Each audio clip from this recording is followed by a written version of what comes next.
תתכוננו למתכון קצר וטעים, שכל מה שצריכים בשבילו זה אפונה ירוקה, אורז לבן, גריסים, אנחנו החלטנו גם להוסיף חלומי, לא חובה.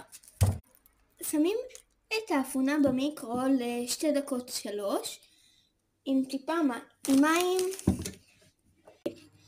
עכשיו הוצאנו את האפונה ונשאיר אותה בצד בתוך המים. תשימו 3/4 כוס גריסים בסיר.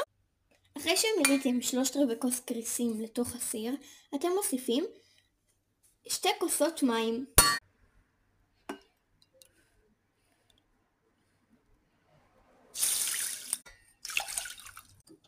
בינתיים מילינו את זה במים ואנחנו הדלקנו את האש.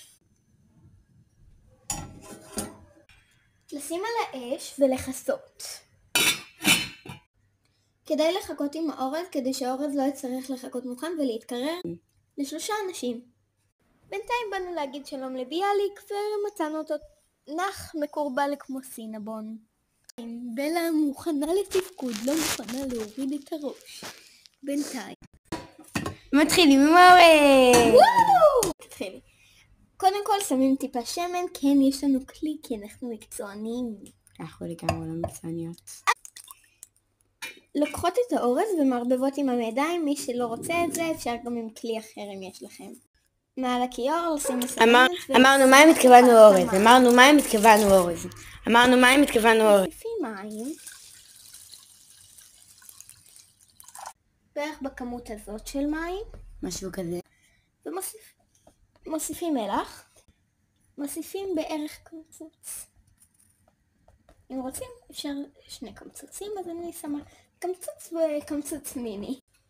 הוצאנו את הגריסים והאורז, אנחנו כרגע משאירים אותם סגור, בינתיים אנחנו הולכים את החלומי, 2 דקות הכנה כזה, נכון? אולי קצת לפני זה. אימא'לה, זה נראה כל כך טוב. אימא'לה, הכל נראה כל כך טוב. הכל. דרך אגב, בזמן שהחלומי מתבשלת, תסננו את האפונה. מוציאים את החלומי. דרך אגב, החלומי לא חלק מהתבשיל, זה רק תוספת טעימה. מערבבים. קחו את כל מה שהכנתם. חוץ מהחלומי. עדיף להתחיל מהאורז. ערבבנו הכל ואיך זה נראה טוב. כדאי לכם לטבל. אנחנו שמנו מלח ופלפל שחור. כן. טוב. יצא פיצוץ. יצא פיצוץ. יצא פיצוץ.